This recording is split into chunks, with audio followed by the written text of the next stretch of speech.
gadis di bawah umur di kantor polisi. Pelaku berinisial NE berpangkat Bribtu saat ini telah ditahan untuk menjalani proses hukum. Direktorat Kriminal Umum Polda Maluku Utara mengambil alih penanganan kasus pemerkosaan yang melibatkan salah satu anggotanya, yakni Bribtu NE. Ironisnya, aksi bejat terhadap seorang gadis di bawah umur ini dilakukan di dalam kantor Mapolsek Jailolo Selatan, Kabupaten Halmahera Barat, Maluku Utara, 14 Juni lalu. Saat kejadian, korban bersama seorang temannya sedang melakukan perjalanan dari Desa Makeang, Halmahera Selatan menuju Ternate. Namun karena kemalaman keduanya menginap di Desa Sidangoli, Kabupaten Halmahera Barat.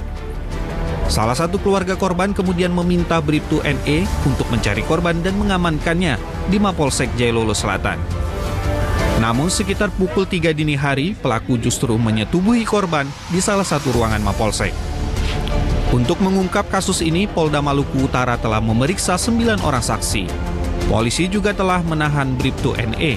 Melakukan pemeriksaan terhadap 9 saksi serta telah meminta surat visum et repertum kepada dokter. Di samping itu juga telah menetapkan tersangka kepada oknum tersebut. Untuk mempertanggungjawabkan perbuatannya, pelaku akan dijerat Peradilan Umum tentang Undang-Undang Perlindungan Anak dengan ancaman hukuman 15 tahun penjara serta ancaman internal Polri berupa pemecatan dengan tidak hormat. Sawaludin Damopoli melaporkan dari Halmahera Barat, Maluku Utara. Setelah berhasil menangkap 8 pelaku pemerkosaan gadis di bawah umur di Manado, Sulawesi Utara, polisi menghadirkan korban di hadapan pelaku guna memberi kesaksian. Dengan didampingi anggota unit pelaksana teknis daerah Perlindungan Perempuan dan Anak Sulawesi Utara, korban berkali-kali menangis histeris saat bersaksi di hadapan para pelaku. Dengan didampingi anggota unit pelaksana teknis daerah UPTD Perlindungan Perempuan dan Anak Sulawesi Utara, polisi terpaksa harus menghadirkan korban di hadapan pelaku, bukan untuk menambah derita, sebab kesaksian korban sangat diperlukan demi mengungkap fakta.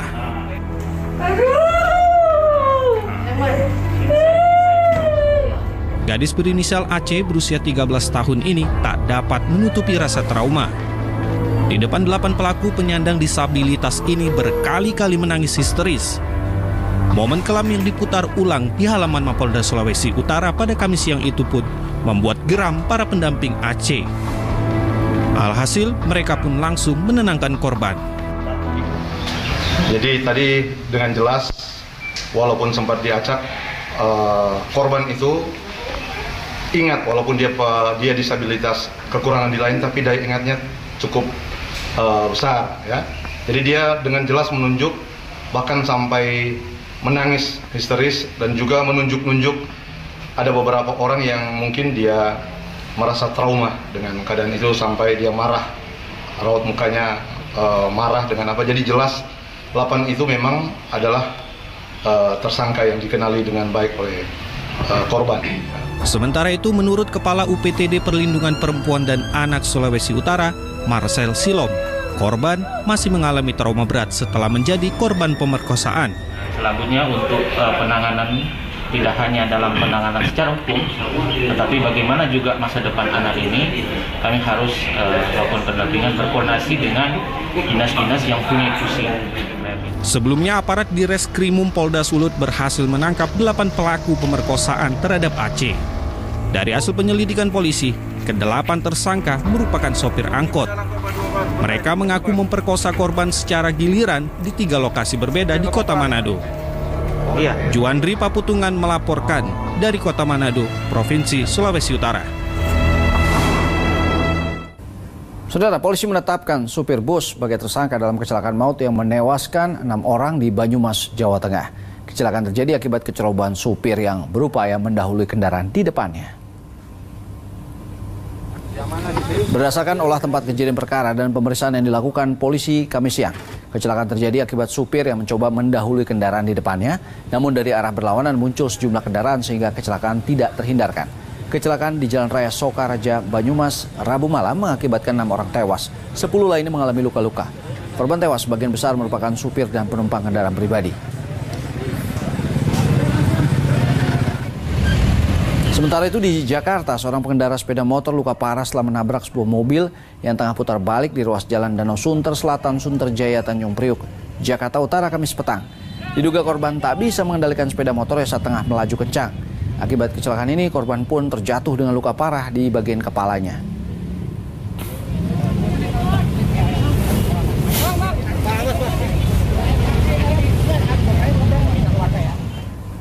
Perjuangan tim pemulasaran dengan menyeberangi sungai dan berjalan sejauh 1 km untuk memakamkan pasien COVID-19. Sesaat lagi, saudara, di Liputan Malam.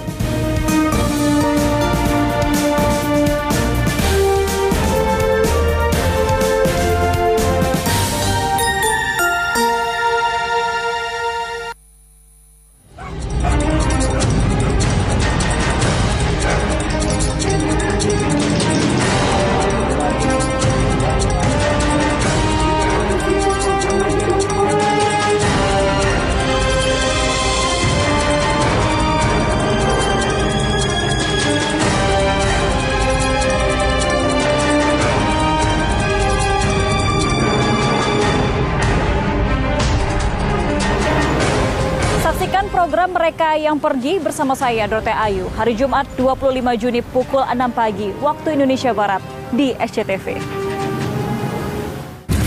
Tak peduli beda kubu ataupun beda gaya, dan meski beda kelas, lelaki bersatu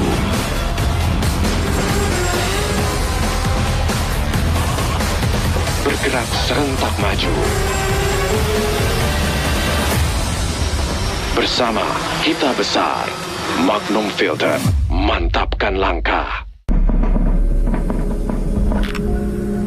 Andini, lindungi semua benda-benda terkutuk ini. The Girls Train. Udah mati!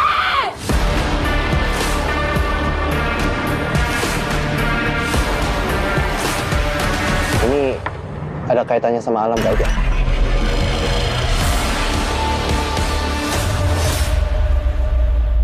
The innovation from Marlboro brings a taste like never before. New, innovative, smooth taste.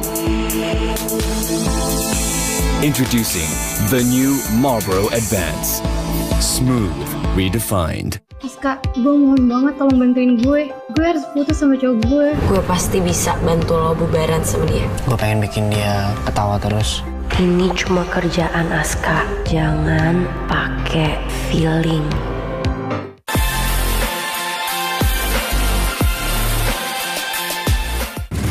Tak peduli beda kubu ataupun beda gaya, dan meski beda kelas,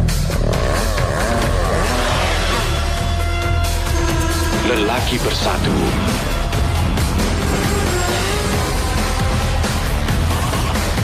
bergerak serentak maju.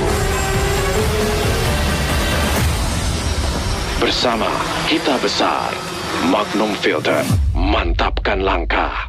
Aska, gue mohon banget tolong bantuin gue. Gue harus putus sama cowok gue. Lo tenang aja, gue pasti bisa bantu lo bubaran sama dia.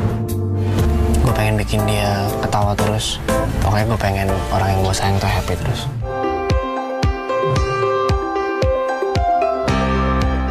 Ini cuma kerjaan Aska. Jangan pakai feeling.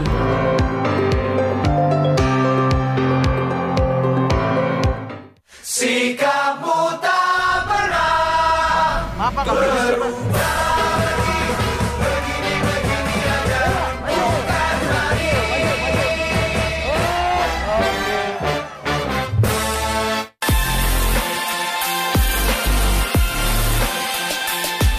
Andini, lindungi semua benda-benda terkutuk ini. The Girls Train. Udah mati!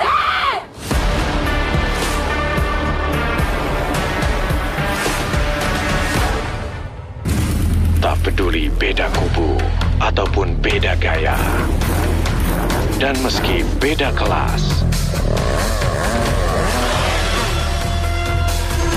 lelaki bersatu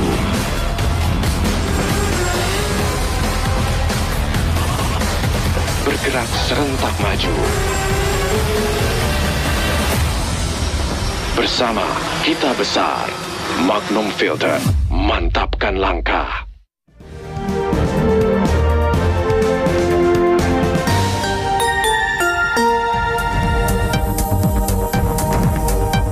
Anda masih menyaksikan Liputan Malam. Saudara, meningkatnya angka kematian pasien COVID-19 membuat petugas pemakaman jenazah COVID-19 lebih bekerja keras. Di Semarang, Jawa Tengah, dalam satu hari petugas pemakaman jenazah COVID-19 memakamkan sedikitnya 17 jenazah. Sementara di Kabupaten Bogor, Jawa Barat, petugas pemakaman jenazah COVID-19 memakamkan 6 jenazah. Prosesi pemakaman dengan protokol COVID-19 di TPU Jatisari, Kecamatan Mijen, Kota Semarang masih terus berjalan. Bahkan kini petugas pemakaman lebih bekerja keras lagi, mengingat angka kematian pasien COVID-19 terus meningkat dan jenazah dimakamkan di pemakaman ini semakin bertambah. Dalam sehari petugas di pemakaman ini memakamkan 17 jenazah COVID-19. Saat memakamkan jenazah COVID-19, petugas pemakaman tidak menggunakan APD dengan alasan peti jenazah sudah steril. Di pemakaman khusus jenazah COVID-19 Jatisari, 610 jenazah COVID-19 telah dimakamkan, sementara kapasitas pemakaman ini mencapai 1000 petak makam. Tapi dalam akhir ini kurang lebih 3 minggu ini, itu meningkat lagi. Tahun kemarin aja istilahnya paling banyak 8 kali. Di minggu ini, di dalam minggu ini lah, 3 minggu ini sehari semalam bisa sampai 17 kali. 17 kali itu Mas ya? Iya. Itu termasuk. Jumlah jenazah COVID-19 yang dimakamkan di pemakaman khusus jenazah COVID-19 di wilayah Bogor juga naik. Seperti di pemakaman khusus COVID-19 Cipenjo, Cilengsi, Bogor. Beberapa hari terakhir jumlah jenazah yang dimakamkan di pemakaman ini mencapai 7 orang per hari. Sebelumnya petugas pemakaman hanya memakamkan paling banyak sekali dalam 3 hari. Ya meningkat juga sih, tapi kan nggak datangnya nggak angker, kadang-kadang ya rata-rata satu seharinya kadang 2 lah atau 3 gitu. Meningkatnya seperti pasca lebaran aja gitu. Dan saat ini petugas pemakaman akan mencari tambahan orang jika jumlah jenazah COVID-19 yang dimakamkan di pemakaman khusus COVID-19 Cipenjo terus meningkat. Teguh Hadi Prayitno dan Asep Solin melaporkan dari Semarang, Jawa Tengah dan Bogor, Jawa Barat. Video pemakaman pasien COVID-19 di Kabupaten Wonogiri, Jawa Tengah ramai diperbincangkan warganet.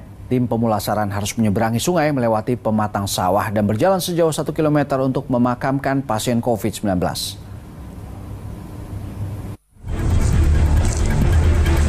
Perjuangan berat dilakukan tim Satgas Pemulasaran dan relawan ketika memakamkan pasien COVID-19 di Dusun Mojopuro, Kecamatan Jatiroto, Kabupaten Wonogiri, Jawa Tengah. 10 relawan dengan menggunakan alat pelindung diri memanggul peti jenazah dengan menyeberangi sungai yang cukup lebar.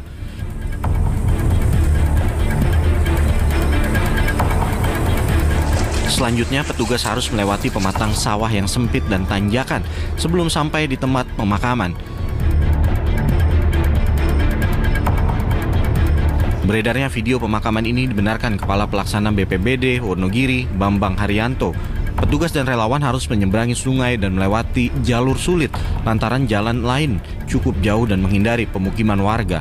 Kegiatan pemakaman ini memang harus melewati alur sungai selebar kurang lebih 30 meter dan jalan kaki sepanjang kurang lebih sekitar 1 kilo. Alhamdulillah berjalan lancar pelaksanaannya, dan kenapa harus lewat jalan itu karena memang untuk menuju makam ada jalur jalan yang cukup jauh. Di sisi lain harus melewati pemukiman warga yang kebetulan warga tidak berkenan. Tak hanya itu, di hari yang sama petugas juga harus menghadapi rekor kasus kematian yang tinggi di Wonogiri, yakni sebanyak 17 korban meninggal yang harus dimakamkan dengan protokol kesehatan. Heri Prasetyo melaporkan dari Wonogiri, Jawa Tengah. Kasus positif COVID-19 di klaster ziarah di Padukuhan Ngino, Margo Agung, Seyegan, Sleman, Yogyakarta bertambah lagi. Dari swab massal oleh Dinas Kesehatan ditemukan lagi 35 orang yang positif COVID-19 sehingga total kasus positif di klaster ini mencapai 77 orang. Kenaikan kasus positif COVID-19 klaster ziarah di Padukuhan Ngino, Margo Agung, Seyegan, Sleman, Yogyakarta diketahui setelah Dinas Kesehatan setempat menggelar swab massal. Dari sekitar 90 orang yang diswab, ditemukan 35 orang positif COVID-19 sehingga total kasus positif COVID-19 di klaster ini menjadi 77 kasus. Dengan bertambahnya kasus positif itu, penutupan sementara atau lockdown di Padukuhan Nino pun diperpanjang. Warga dilarang keluar masuk wilayah Padukuhan tanpa alasan yang jelas. Sementara itu di daerah istimewa Yogyakarta pada Kamis 24 Juni kembali mencatatkan rekor tertinggi kasus COVID-19. Berdasarkan data Satgas Penanganan COVID-19 DIY, warga yang terkonfirmasi positif di kota wisata ini mencapai 791 kasus atau meningkat 97 kasus di hari sebelumnya. Sebaran kasus tertinggi masih ditempati Kabupaten Sleman dengan jumlah 319 kasus, disusul Bantul 249 kasus, Kulon Progo 131 kasus, Kota Yogyakarta 79 kasus, dan terendah Gunung Kidul 13 kasus. Sementara itu pasien yang sembuh mencapai 258 jiwa dan angka kematian 11 jiwa. Warga pun dihimbau agar mengurangi mobilitas dan penerapan protokol kesehatan yang ketat.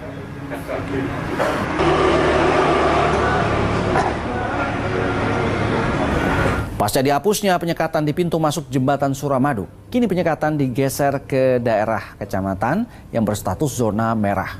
Puluhan TNI dan polisi mencegat setiap warga yang keluar masuk di wilayah ini. Penyekatan dan pengamanan ketat dilakukan tim Satgas COVID-19 dan TNI Polri di Perumahan Tunjung, Kecamatan Burne, Bangkalan, Jawa Timur, Kamis siang.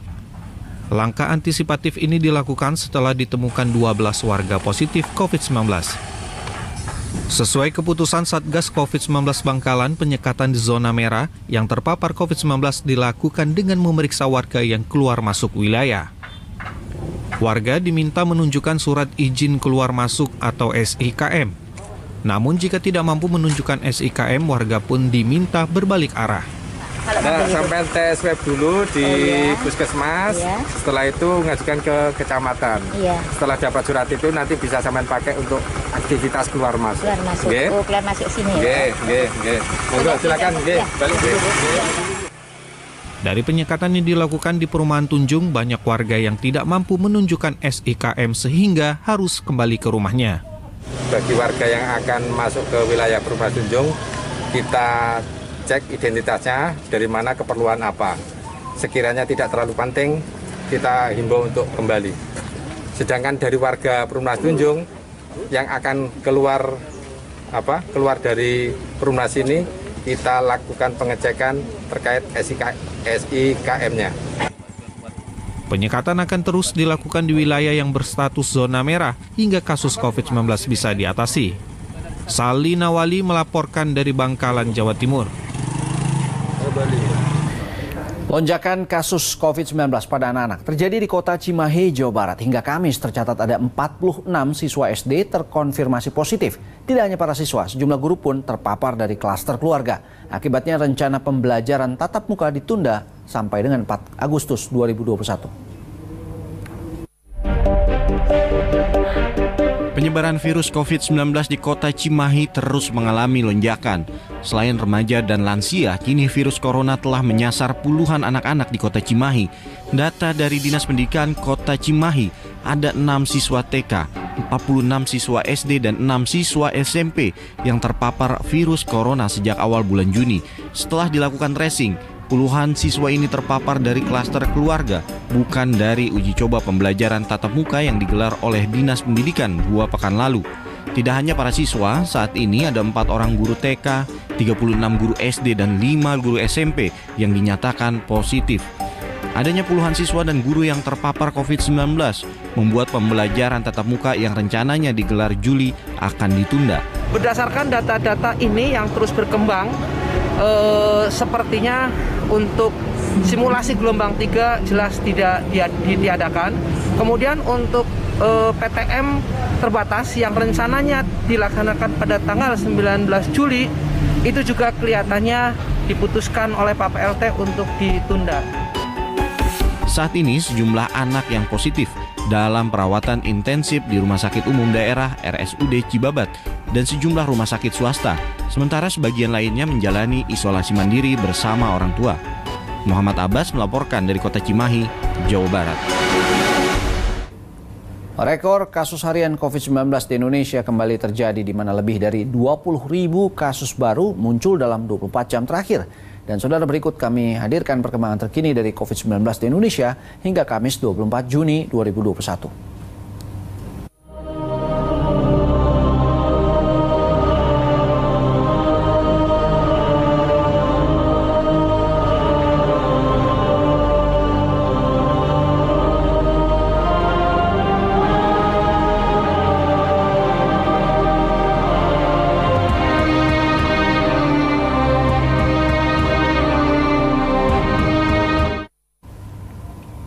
Selanjutnya, saudara, sebuah helikopter jatuh di Kenya dan menyebabkan 17 tentara tewas, sementara 6 lainnya luka berat. Sesaat lagi di Liputan Malam, saudara.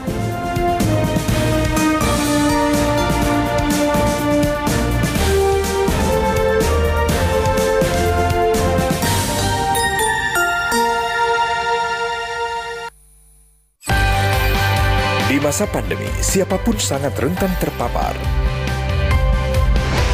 Vaksin menjadi kunci memerangi dan menanggulangi pandemi. Siapkan diri untuk vaksinasi COVID-19 yang aman. Bersama, kita wujudkan masyarakat sehat dan produktif. Vaksin, melindungi diri, melindungi negeri. Kok kamu mau sih disuruh jualan kopi keliling kayak gitu? Kamu kan anak orang kaya, kamu gak gengsi apa? Lumayan ya hari ini. Baru kali ini gue dapetin uang dengan hasil keringat sendiri. Kamu hebat kok. Lo mau sosok perhatian sama cowok gue, ya? Lo udah ditampung di rumah gue, terus kelakuan lo masih gak tahu diri gitu. Lo pasti jelek-jelekin gue ke bokap gue kan? Gue gak ada ngomong apa-apa sama bokap lo. Urusan gue juga apa? Mas, gue rasa kenapa sih? Jangan harus ribut dong. Lo kan yang suruh gue mangkal di sini sampai gue ketemu teman-teman gue, sampai gue diejek-ejekin sama teman-teman gue. Puas lo, ha?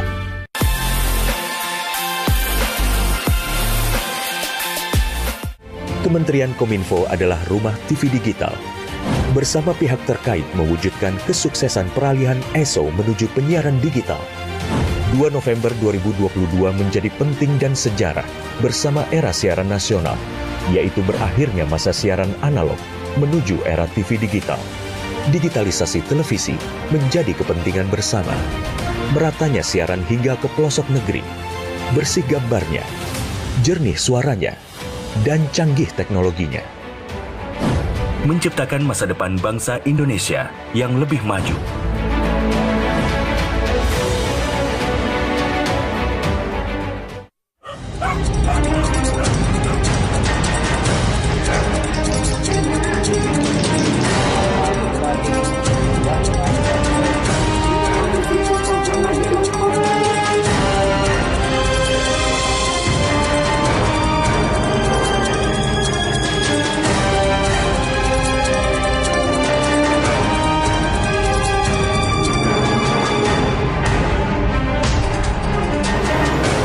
Saksikan program Mereka yang Pergi bersama saya, Dorothea Ayu, hari Jumat 25 Juni pukul 6 pagi waktu Indonesia Barat di SCTV.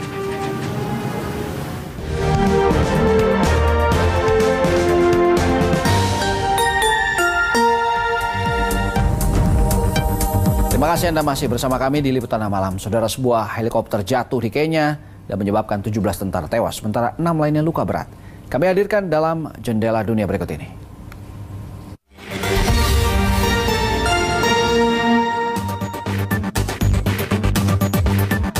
Helikopter jatuh di Kenya dan menewaskan 17 tentara pada hari Kamis. Helikopter turun di pinggiran ibu kota Nairobi. 6 orang terluka parah diselamatkan dari lokasi jatuhnya heli di Old TPC di kawasan Kajiado. Militer Kenya mengkonfirmasi kecelakaan itu namun tidak memberikan penjelasan detail. Petugas kepolisian menyebut ada 23 tentara dalam helikopter saat heli itu jatuh. Sebuah serangan udara menghantam pasar yang padat di desa Tigray, Togoga pada Selasa yang menewaskan 51 orang. Sementara itu dari keterangan petugas kesehatan Tigray, 100 orang terluka, 50 luka parah dan 33 orang dinyatakan hilang. Serangan udara itu berlangsung di antara pertempuran sengit lainnya di kawasan Tigray sejak konflik dimulai Desember lalu ketika tentara Ethiopia didukung oleh Eritrea untuk mengejar mantan-mantan pemimpin Tigray. Pasien terluka yang dirawat di rumah sakit Aider di ibu kota Mekele mengisahkan bom dijatuhkan di pasar Togoga. Sebuah sayap bangunan kondo berlantai 12 runtuh di sebuah kota di luar Miami dan membunuh sekurangnya 1 orang dan menjebak penghuni di antara puing-puing dan baja. Sejumlah penyelamat menarik keluar penghuni yang selamat dari runtuhan pada hari Kamis dengan kondisi tertutup awan debu. Salah seorang pemadam kebakaran mengisahkan masih belum jelas berapa banyak orang yang hilang dari peristiwa ini. Gedung kondo dalam kondisi penuh dan angka korban kematian masih mungkin naik. Sejauh ini penyelamat berhasil menarik keluar 35 orang dari runtuhan gedung dan masih berupaya menyelamatkan yang lain. 2 korban luka telah dilarikan ke rumah sakit. Belum jelas penyebab runtuhnya gedung. Ya dan saudara, pandemi belum usai. Karena itu mari kita tetap menjaga protokol kesehatan meski sudah divaksin COVID-19. Pakai masker, jaga jarak, dan hindari kerumunan, serta mencuci tangan. Demikian liputan malam kami akhiri sampai di sini. Terima kasih. Saya Joy Astro. Salam SCTV.